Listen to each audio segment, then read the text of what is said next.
Alright, so they gave us these two remix banners today. We got one for Arval and we got one for Ninian. So, are these banners any good? Spoiler alert, no, they're not any good at all. You should not be summoning on these. You should just be dumping all your orbs over here, or should you even summon over here? I don't know. Peony I think is pretty good. I don't really know if this one is worth summoning on too much, but absolutely you got this monstrosity over here and you got this monstrosity over here. So obviously this should be the focus of your orb power. These are very safe skips, and we'll go ahead and explain why that is, I guess. So starting us off with Arval, of course, he got his remix, and it was pretty meh, unfortunately. He did get a good passive, though. He got Attack Res Havoc, which is pretty common. Or not common in terms of how many people have it, but common in terms of how many people want it, right? So it's not a good, it's not a bad fodder skill to grab and pass out if you're interested in that. He's a defensive mythic hero, though, so getting merges on him is, like, completely pointless. He is color sharing with the aided Yunaka over here, who, I mean, once upon a time, she was a pretty good unit. I don't know if that's still the case. I'm not sure if her damage has fallen off yet, but let's see here. Sabotage, Discord, and then I believe she has a crazy amount of warping. Yeah, she could basically warp within 2 spaces of a terrain vein effect, which is pretty good. Full disarm, pretty good for AR if you're trying to just set up people. And then, of course, she also has active lookout, which can make full disarm very potent as a trap disarming tool. Just have Yunaka move onto a trap and then swap somebody in after she's disarmed the trap.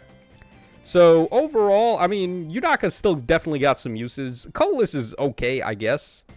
Alright, then on red, we've got Plumeria, who can be good for merges. She's an offensive mythic dancer, which is just never not going to be useful.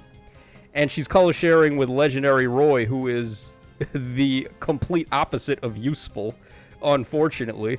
I know how everyone was predicting he was going to be the next Emblem hero, and then they were just like, hey guys, have Corrin instead. So, I don't know when this guy's getting his Emblem ring, but whenever that time comes, we'll be there for you, Roy. Alright, then on blue, we've got Nerthuz, who is also on the Halloween banner. They love Nerthuz for some reason. I mean, I don't hate her, but I had no idea she was this loved by the dev team, because she's had so many alts. Regardless, she does not have anything worthwhile. All of her fodder is really power crept. Like Clash, we have Excel now, and we have, like, other variations of Excel that are, like, sometimes better, sometimes a little bit more of a side grade. And then Alarm, attack speed. Yeah, no, dude. So Nerthuz, she is an offensive mythic hero, I guess. So I guess scoring, if that matters, that could be a big deal. And then we have Legendary Deirdre also on blue, who is not particularly great. She has Discord, attack res Discord, but Havoc, I would say, at this point is probably better. So, yeah, not really too much to say about her. And then on green, finally, we've got Freya.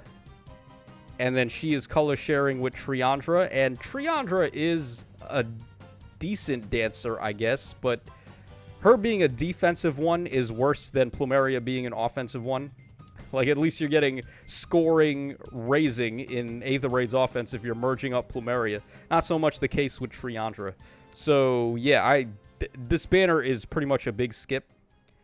Alright, then on Ninian's banner. Now, Ninian was, like, the only character out of that entire refined batch that actually seems like she's going to be useful now. Because they gave her everything that she personally wanted. They let her re-up Kanto on her ally when she dances them. She's giving a lot of support. She gives treachery and potent follow and stuff. And then all she wants to do is get the extra action for herself after dancing an ally, and then try to beat an opponent in combat. Which it shouldn't be that tough for her to do, depending on who you're actually attacking. As long as the main attacker that she dances has taken care of the near save, then she should be good to go against, like, any of the offensive units that she can just power through. So they gave her attack res cantrip as her upgraded passive, which I wish they would have gave her something better. Like edge scales at least, or like something else. I don't know. Just give her more damage, pretty much. Like, at this point, this unit wouldn't really care much for support. So, yeah, a good unit for sure, but not really in terms of fodder.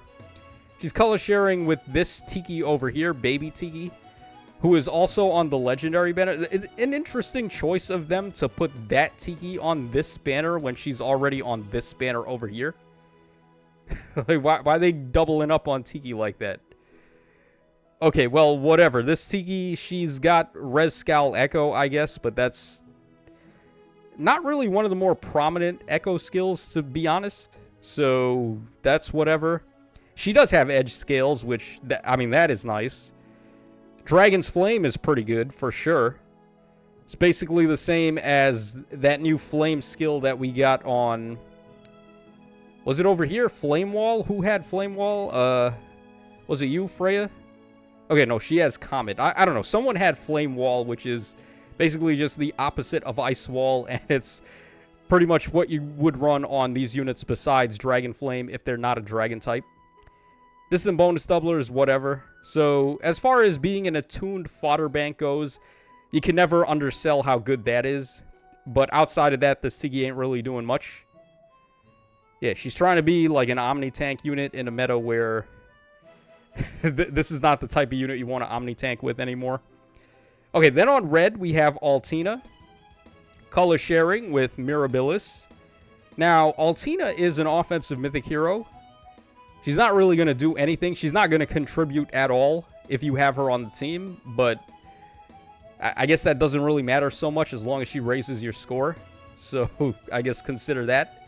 Then on blue, we've got Legendary Sheeta, who has Rain Snap. Rain Snap is still pretty solid. Like, I do use Rain Snap on my baby Camilla, although I would prefer to get Fatal Smoke 4 on her at this point in time.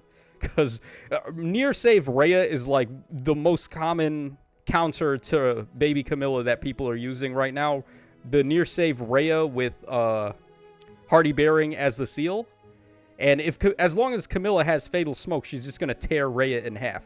So... yeah, I would much rather have that, but at the moment, I have Rain Snap on my Camilla. Okay, then we also have Legendary Chrom over here, who has certainly seen better days. He still can help in Arena, though, surprisingly. With the Lin Ring and with To Change Fate, he can still actually get it done, which is pretty surprising considering how long ago this guy came out. But... yeah, I mean, there's not much else to say about blue than that. And then finally, on colorless, we have Air, who can raise your score, and that's about it. And then we have Guinevere, who, even if she's an arena bonus unit, you would find it very difficult to want to use her on a team. So, yeah, I mean, there you guys go. This banner, both of these banners are really not worth summoning on at all outside of the freebie. So why don't we go ahead and do our freebies. I'll go for colorless because I don't even have Yunaka. Maybe we get her. Okay, that's not Yunaka, but that's perfectly fine by me. That is what you come to expect these days. All right, let's go over here now. Let's go ahead and summon over here. So here, I don't even want anything. Like, there's not really anything I would particularly want. So we'll go for blue, try to get Legacy Medius or that Grima that I can merge up. And that is neither of them. So... yeah, there you guys go. That is the breakdown for these two remix banners. You know, honestly, I think I'm going to go over here, too. I'm going to do some red pulls because I still don't have Corrin. I was able to get the Lin in leading up to the 40 out of 40, and then I got to the 40 out of 40, and I was like, yo, I don't even want to get the Fate Pass, man. I just want to get the units. I don't want to have to buy the Fate Pass when the Fate Pass is not even worth it. So I'm just going to keep summoning over here like an idiot until I eventually get Corrin for real instead of having to cheat and spark for her. But yeah, that's just my thoughts on this game right now. I'm not even getting the Fate Pass. I'm just like here for the end of the ride. Pretty much the roller coaster has done its thing. I'm just waiting for it to end now. So that's going to wrap us up for this one, guys. Hope y'all enjoyed it. Hope I didn't end on too much of a downer there. I know that was probably a little more tragic than I meant it to sound, but it is what it is. So, hope you guys enjoyed it, and I will catch y'all again on the flip side.